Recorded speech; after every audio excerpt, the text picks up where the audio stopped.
Bienvenidos y bienvenidas a esta videoclase de la asignatura de comunicación no verbal. Para mí es un gusto tenerles en esta asignatura.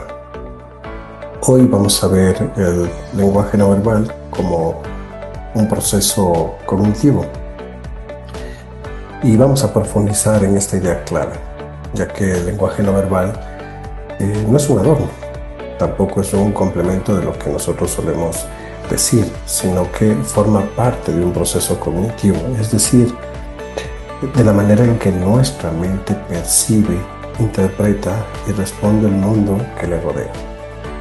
Entonces, en ese sentido, nosotros vamos a ver a lo largo de esta clase y además iremos profundizando cómo el cuerpo, cómo el gesto y cómo las posturas y nuestra entonación de voz participan en la construcción del significado. Pues vamos a analizar juntos por qué muchas de estas respuestas ocurren de forma automática. Y además vamos a ver qué papel tiene el cerebro en este proceso y cómo futuras y futuros comunicadores que ustedes están ejerciendo van a poder entrenarse para leer mejor estas señales y utilizarlas de forma consciente en contextos profesionales. Bien, cuando nosotros hablamos de proceso cognitivo, nos estamos refiriendo a todas las operaciones mentales que realiza el cerebro para percibir, interpretar y responder el entorno dentro de este proceso de lenguaje no verbal. Por lo tanto, ocupa un lugar central. ¿Qué quiere decir eso? Que el cerebro está constantemente recibiendo información del cuerpo de las demás personas. Gestos, expresiones faciales, posturas, movimientos, distancia corporal, el tono de voz. Y a partir de esas señales construye ciertas hipótesis sobre lo que la otra persona siente, piensa o inclusive intenta comunicar. Es decir, incluso cuando sus palabras dicen algo diferente, su cuerpo lo contradice y lleva a una comunicación. Entonces, mucho de este proceso ocurre de manera inconsciente y además súper rápido. Nosotros habíamos visto en la primera clase una serie que nos permitía adentrarnos de tal manera que podríamos entender cómo una frase puede ser contradecida con los movimientos del cuerpo. Entonces el cerebro va registrando si la postura es abierta, si la postura de la persona es cerrada o si existe tensión. Si el tono de voz suena segura o quizás suena dudosa. Y por eso el lenguaje no verbal es fundamental para nosotros, para entender y lograr una comunicación efectiva, coherente, transparente. ¿Cuál es la evolución entonces del lenguaje no verbal? Desde diferentes perspectivas y sobre todo la perspectiva evolutiva, el cuerpo fue el primer lenguaje. Es decir, el cuerpo, mucho antes de que existiera el lenguaje verbal, el cuerpo fue el articulador. Es decir, los seres humanos se comunicaban a través de posturas, de movimientos, de sonidos básicos, de expresiones faciales.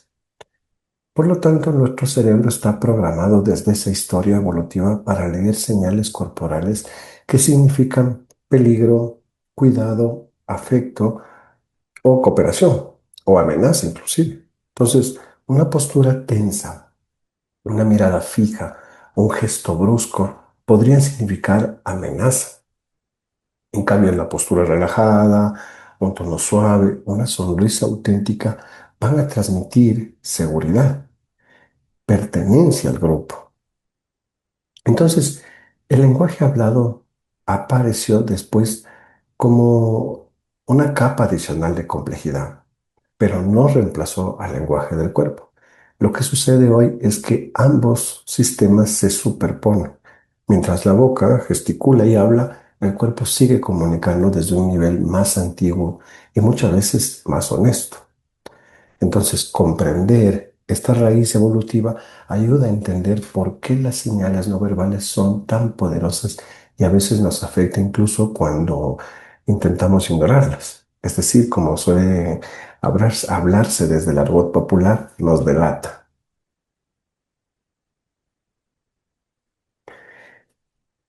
El impacto del lenguaje no verbal, que se denomina 55, 38 y 7%, para desglosar esta cifra, en el campo de la comunicación se cita con frecuencia esta cifra que es propuesta por Albert Mergelbrein sobre la importancia relativa del lenguaje verbal y no verbal. En situaciones de incongruencia, según sus estudios, cuando lo que se dice entra en conflicto, es decir, hay una suerte de fisura eh, entre la forma en lo que se dice, el peso del mensaje recae en un 55% en el lenguaje corporal, en un 38% en el tono de voz y solo en un 7% en las palabras. Imagínense en eso, queridos estudiantes. Esto significa que si el cuerpo y la voz desmienten lo verbal, la mayoría de las personas creerá más en lo que ve que en lo que escuche y en lo que probablemente te hablan de manera literal, pero el cuerpo habla de otra manera. Entonces, una postura, por ejemplo, encorvada, un rostro tenso, un tono cortante pueden transformar por completo una frase transparente, una frase amable. Por eso es importante recordar que estos porcentajes se aplican sobre todo a situaciones emocionales o ambiguas. Pero no olvidemos, sin embargo, que sirven como recordatorio de que el lenguaje no verbal tiene un peso enorme en la construcción de la credibilidad, por ejemplo, de la confianza, de la coherencia comunicativa. De ahí que parte de los ejercicios de oratoria de los políticos es precisamente el lenguaje no verbal para de esa manera convencer a sus audiencias. Pero ¿cuál es la percepción de emociones sin las palabras? En la vida cotidiana existen numerosos ejemplos de comunicación sin palabras. Una escena de cine, una escena de animación que estén sin diálogo pueden resultar profundamente conmovedoras, por ejemplo, solo a través de gestos, solo a través de tomas, miradas y movimientos. Películas como la famosa secuencia de esta animación que es Up, de la empresa Pixar, muestran cómo es posible contar una historia completa de amor, de pérdida y además de esperanza, únicamente mediante imágenes y música. Algo similar ocurre cuando se observa una entrevista con el sonido apagado. Aunque no se escuche ninguna frase, es posible que nosotros captemos la tensión en la mandíbula, la rigidez en los hombros, las miradas que se desvían o las sonrisas que aparecen de manera forzada. Estos elementos que yo estoy nombrando nos permiten a nosotros intuir estados emocionales, acuerdos, desacuerdos y niveles de sinceridad. Entonces, la percepción de emociones sin palabras demuestra que el cerebro está entrenado para leer patrones no verbales, interpretar escenas breves y construir un sentido emocional a partir de toda la información que nos están recibiendo. En comunicación profesional, desarrollar esta sensibilidad es una herramienta clave para comprender mejor a las personas y a los contextos. De ahí que el proceso cerebral del lenguaje no verbal es uno de los capítulos que es importante en esta asignatura comprenderlo. Porque detrás de, digamos, este ejercicio de lectura que hacemos en la clase de los compendios, el cuerpo se encuentra funcionando cerebralmente de manera específica. En primer lugar, interviene el sistema límbico, conocido como la parte más primitiva del cerebro. Y además esa parte está vinculada a las emociones básicas, a las respuestas de supervivencia. Este sistema reacciona de forma inmediata a determinadas expresiones faciales y gestos y por lo tanto activa señales de alerta o de calma. Posteriormente viene la percepción visual, que recoge detalles como un ceño fruncido, una sonrisa genuina, una mirada evitativa. Toda esa información llega a zonas del cerebro que son encargadas de generar respuestas automáticas, como la empatía, la desconfianza, la simpatía, la atracción, el rechazo. Y finalmente participa la corteza prefrontal, que está asociada al razonamiento consciente. Ahí es donde se integran los datos no verbales, con el contexto, con las palabras que se escuchan. Entonces, esa integración, digamos, imaginémonos una licuadora que está integrando todo eso, ¿no? Esa integración nos permite evaluar si la otra persona está molesta, si está nerviosa, si está entusiasmada, si está abierta, si quiere dialogar o no quiere dialogar. Pero también nos permite a nosotros afinar la capacidad de observar, de interpretar y de responder de manera mucho más estratégica. De ahí que nosotros llegamos a un punto de autoconciencia de nuestros propios gestos para poder comunicar. Por ejemplo, nosotros ya sabemos que no solo interpretamos el cuerpo de las demás personas. A estas alturas ya entendemos que también nosotros emitimos señales constantes a través de nuestro cuerpo. Entonces, cuando alguien de nosotros se siente nervioso, con frecuencia aparecen conductas como mover de forma repetitiva las piernas, temblar con las rodillas, jugar con objetos pequeños, morderse las uñas, golpear suavemente la mesa, tocarse el cabello, ¿sí? La alegría suele en cambio ir acompañada de una sonrisa que se refleja en los ojos. No solo en, digamos, lo verbal, ¿no? Sino en la sonrisa, que tus ojos también, digamos, brillan, ¿no? Con el pecho más erguido, con los hombros relajados, con los gestos más expandidos, ¿no? Que ocupan mucho más espacio. Pero la incomodidad, en cambio, se manifiesta a menudo en brazos cruzados, miradas que evitan el contacto directo, pies orientados hacia la salida, una postura cerrada. Entonces, queridos estudiantes, reconocer estos patrones en el propio cuerpo es el primer paso para desarrollar lo que denominamos autoconsciencia.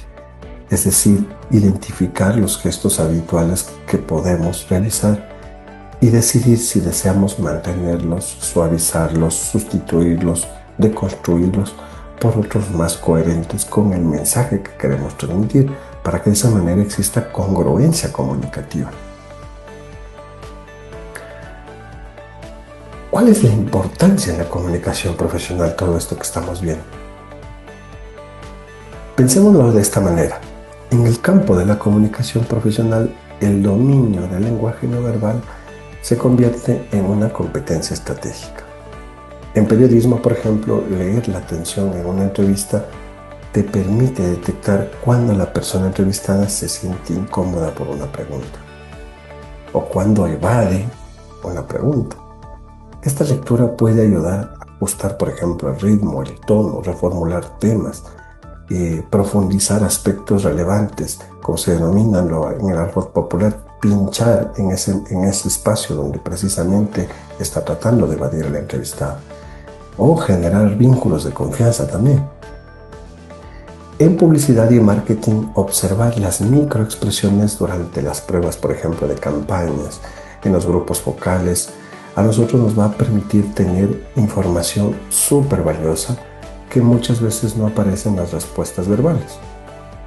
Una ligera expresión de disgusto, por ejemplo, al ver la fotografía de un candidato a la presidencia o a la asamblea, o una risa contenida, pueden darnos mucha información, nos revela reacciones auténticas frente a un mensaje o a una marca, frente a un candidato o una candidata y su mensaje o su tienda política, su propuesta de hacer política.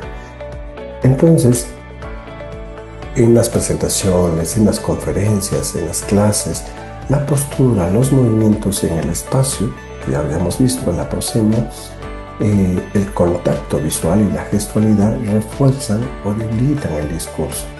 Entonces, un cuerpo que transmite seguridad, apertura y coherencia nos permite a nosotros reforzar que el mensaje sea más persuasivo, que tenga mucha más recordanza, es decir, que sea memorable. Y por eso en la formación de comunicadores y comunicadoras resulta importante, esencial diría yo, aprender a integrar el manejo del cuerpo con el contenido verbal. Pero no nos olvidemos de algo muy importante, la dimensión cultural del lenguaje no verbal. Esto es clave porque el lenguaje no verbal tiene una raíz biológica, pero está atravesado por la cultura. Entonces, existen gestos, existen expresiones que se consideran prácticamente universales. Podría ser la sonrisa, el ceño fruncido asociado al enojo, la expresión de sorpresa, las cejas elevadas como miedo, ¿sí? Por eso es que, digamos un paréntesis, por eso es que los emoticonos que se utilizan en WhatsApp pues vendrían a ser universales. Entonces, Paul Ekman ha mostrado que estas expresiones aparecen en culturas muy distintas, incluso sin contacto entre sí. Sin embargo, ya donde nos lleva esta lámina es que otras señales son profundamente culturales. Es decir, un mismo gesto puede significar cosas muy diferentes según el país, según la región. La seña de OK, por ejemplo, es positiva en algunos contextos, pero puede ser ofensiva en otros. En un espacio familiar puede ser ofensiva en lugar de responder. ¿De acuerdo?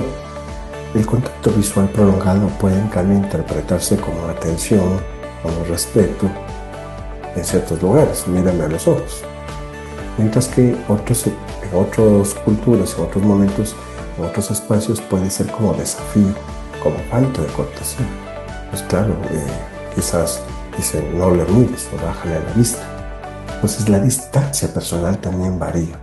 En algunas culturas la distancia personal, por ejemplo en las culturas mediterráneas y latinoamericanas, se acerca una cercanía física mucho mayor. Hablamos de eso en clases, ¿recuerdan? Mientras que en culturas nórdicas o asiáticas se valora más el espacio personal. O sea, que eso lo habíamos visto desde la prosemia, ¿recuerdan?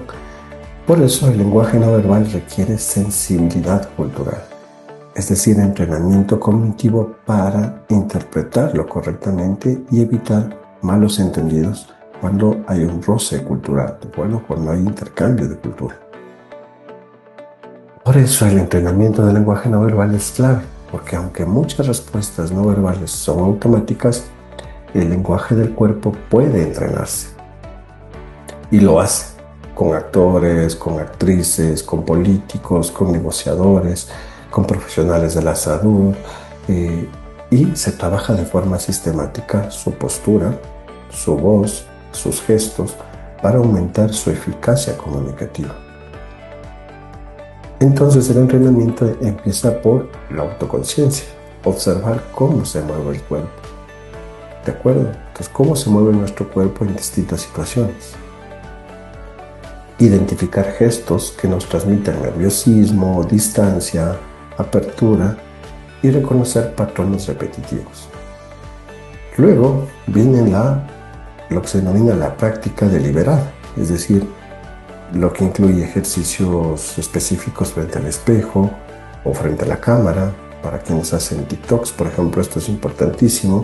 Simulaciones de entrevistas, ensayos de presentaciones y recepción de la retroalimentación. Cuando ustedes hacen todo esto, con el tiempo, este trabajo conduce a un nivel de tal especialización, de tal maestría, en el que la persona puede adaptar su lenguaje corporal a diferentes contextos sin perder autenticidad.